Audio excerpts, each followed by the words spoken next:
Los espías dan a Josué su valiosa información. La pequeña población de Jericó está aterrorizada y por lo tanto es vulnerable. El informe convence a Josué de que es el momento de atacar la ciudad. Josué cruza el río Jordán con su ejército hacia Jericó. Es un gran ejército. Nuestras estimaciones son de 8 a 9.000 hombres, uno de los mayores ejércitos jamás vistos en Canaán. Dentro de las murallas, los ciudadanos de Jericó están aterrorizados. Se aproxima el ejército que, según han oído, se ha abierto paso sin compasión por el valle del Jordán. Jericó es una ciudad pequeña de unas 3 hectáreas, el tamaño de 3 campos de fútbol aproximadamente. Los historiadores toman como referencia 800 habitantes por hectárea urbana. Para estimar la población de la antigua Jericó, los multiplicamos por 3 hectáreas y obtenemos una población de unas 2.500 personas aproximadamente. Alrededor de un 20% podían ser movilizadas para defender la ciudad. La muralla que rodea Jericó tiene casi 1,5 kilómetros de circunferencia. Pensemos en un ejército de 8 o 9.000 hombres rodeando una ciudad cuya muralla defenderían no más de 500 hombres, uno cada 3 metros aproximadamente. El ejército israelita podía rodear Jericó con grupos de 6 soldados situados con 1 metro de separación.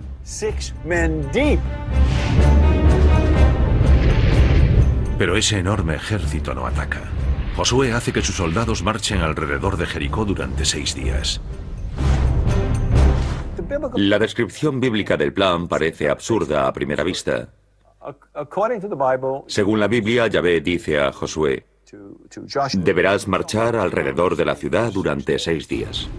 Según la Biblia, el 7º día los israelitas deben hacer sonar sus shofars, sus cuernos de batalla.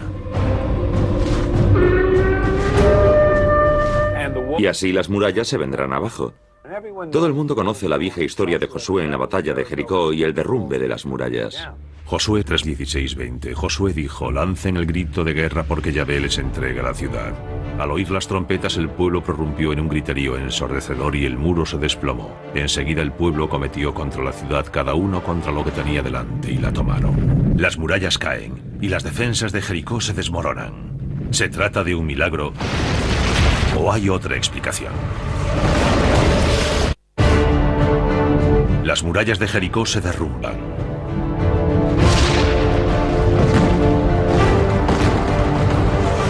Josué y los israelitas obtienen su primera victoria en Canaán. Tiene que haber una explicación bélica más lógica y creo que la Biblia la revela si sabemos dónde buscarla. El secreto es Rahab, la prostituta. ¿Recuerdan cómo salieron los espías israelitas de la vivienda de Rahab? Ella los hizo descender por una cuerda. Además le dijeron que atase un cordón rojo a la ventana. Aparentemente lo hicieron para que el ejército israelita supiese cuál era su casa y ella no sufriese ningún daño. Pero obviamente, una vez dentro de las murallas de la ciudad, los soldados israelitas no podrían ver una señal visible solo desde el exterior. Debemos preguntarnos qué significa un cordón rojo colgado de una ventana a 2 o 3 pisos de altura en la muralla. Creo que esa es la respuesta a cómo se derrumbaron las murallas. Un cordel rojo puede ser una señal, pero desde una perspectiva militar, nos ofrece una explicación totalmente diferente. ¿Y si el cordel rojo no está allí para decir no nos ataquéis? ¿Y si es una invitación a subir? Rahab pudo bajar por la ventana la misma cuerda que los espías utilizaron para bajar, para que los soldados israelitas la usen ahora para subir. El ejército israelita crea la distracción perfecta, haciendo que los soldados recorran el perímetro de la ciudad, haciendo sonar sus cuernos de batalla. En medio de aquel estruendo sería sencillo que 8, 10 o 12 hombres subiesen a la vez por la cuerda. Utilizarían el cordel rojo para saber dónde estaba la casa de Rahab y se ocultarían en ella o en el techo. 10 hombres de cada vez durante 6 días serían aproximadamente 50 o 60 soldados de operaciones especiales dentro de la muralla. El 7º día, el ejército sigue marchando alrededor de la ciudad. Josué da la orden y los israelitas hacen sonar los cuernos. Por última vez. Probablemente ese ruido fue una señal para que los soldados de operaciones especiales saliesen de su escondite rápidamente. Atacaron a los defensores desde el interior, abrieron las puertas y las murallas se vinieron abajo. Fuera había tal cantidad de hombres en comparación con el número de defensores que podrían haber desguarnecido fácilmente una sección de la muralla. Esto habría facilitado situar escalas de asalto, utilizarlas para subir y metafóricamente hacer caer las murallas. La ciudad está a merced de Josué y a continuación hace algo que siempre ha horrorizado a los lectores de la Biblia. Toda la ciudad es pasada por las armas.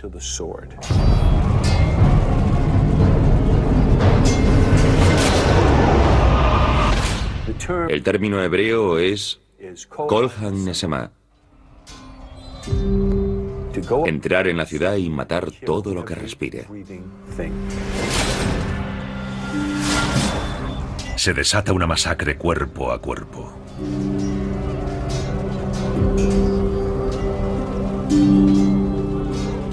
Es una guerra de exterminio.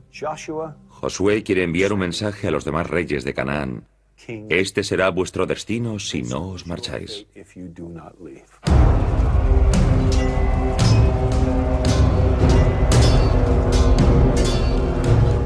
Matan a todos los hombres, mujeres, niños. A los animales, cabras, ovejas, burros. Literalmente a todo ser vivo. Y después incendian la ciudad.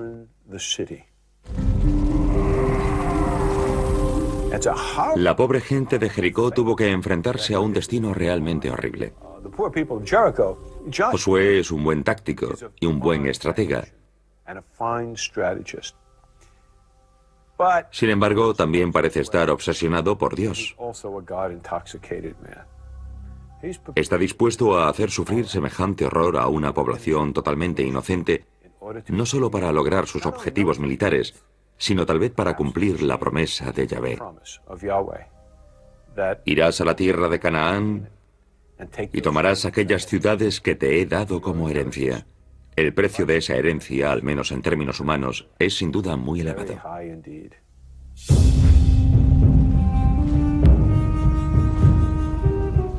Pero el derramamiento de sangre no ha hecho más que empezar.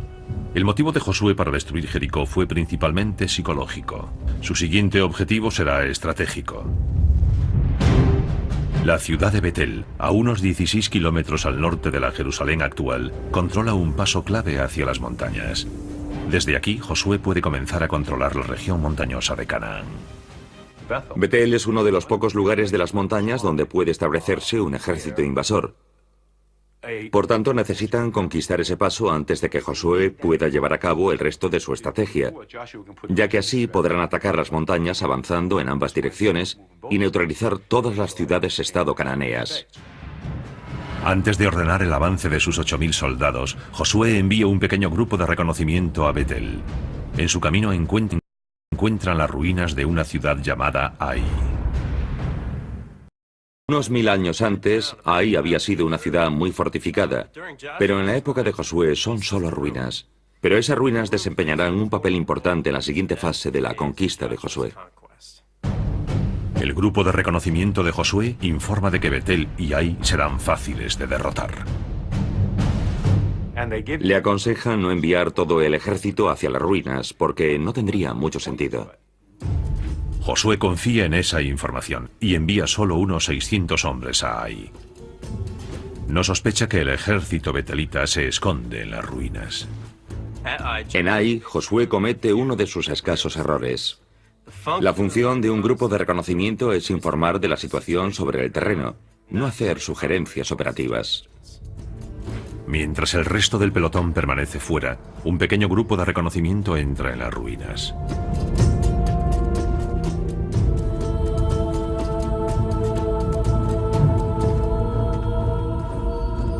Probablemente el lugar les pareció desierto. Entraron en las ruinas y sufrieron una emboscada.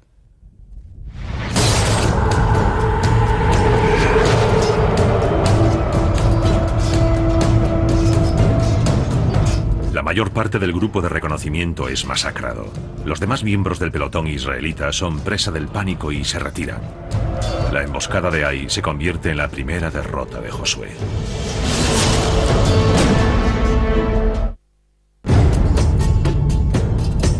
La victoria de Josué en Jericó es deslucida por su derrota en Ai, la primera que sufren los israelitas desde que invadieron Canaán.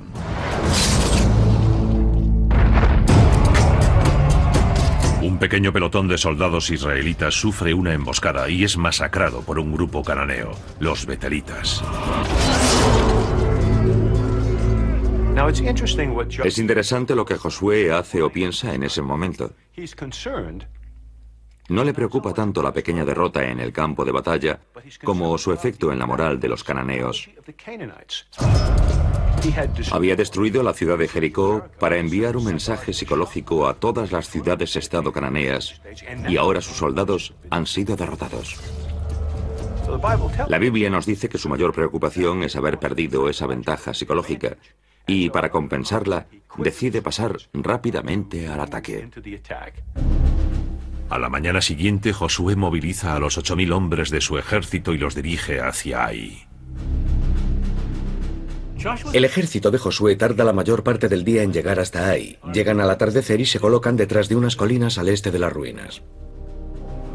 Entre el ejército de Josué y Ai se encuentra un valle poco profundo. Josué establece el campamento de los israelitas fuera del campo de visión de los betelitas. Después de examinar las ruinas, comprende la emboscada sufrida por sus hombres.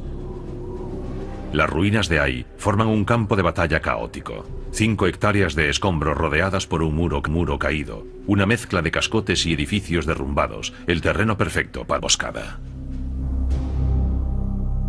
Ai debió tener el mismo aspecto que la ciudad de Faluya después de la entrada de los marines. Ofrece la ventaja táctica de poder desplegar las tropas, aunque sea un pequeño número, en un entorno urbano que permite aprovechar esos escombros. Así el adversario no puede aprovechar su superioridad numérica como haría en campo abierto. Ha de hacer pasar sus tropas por cuellos de botella propicios para el combate cuerpo a cuerpo. Josué pone en marcha un nuevo plan que demostrará su brillantez táctica. Un engaño que hará que los betelitas cometan un grave error. Evalúa inmediatamente la situación. Los soldados que están en Ai son probablemente el grueso de las tropas de Betel, pero no todo su ejército. Por tanto, si decide atacar las ruinas, tendrá que dejar un flanco o incluso la retaguardia expuestos al posible avance de una columna de apoyo desde Betel. En lugar de atacar a los betelitas en las ruinas, Josué sitúa parte de sus tropas en la llanura, desafiando a los betelitas a luchar en campo abierto. Pero solo utiliza 1000 de sus soldados. Imaginemos al comandante betelita diciendo: la amenaza israelita ha sido exagerada por causa del sitio de Jericó. ¿Esto es todo lo que pueden hacer? Podemos encargarnos de ellos. Lo que el comandante betelita no sabe es que Josué ha situado varios miles de soldados ocultos tras las colinas. También ha ocultado algunos miles de soldados de operaciones especiales al otro lado de Betel. Convencidos de que sus 2500 hombres pueden derrotar fácilmente al pequeño ejército israelita que ven ante ellos, los betelitas hacen salir de las ruinas a la mayoría de sus soldados para dirigirse a la llanura. Al hacerlo pierden la ventaja táctica de la defensa entre las ruinas, donde habrían podido aprovechar las emboscadas y el combate cuerpo a cuerpo. Los dos ejércitos se enfrentan en campo abierto.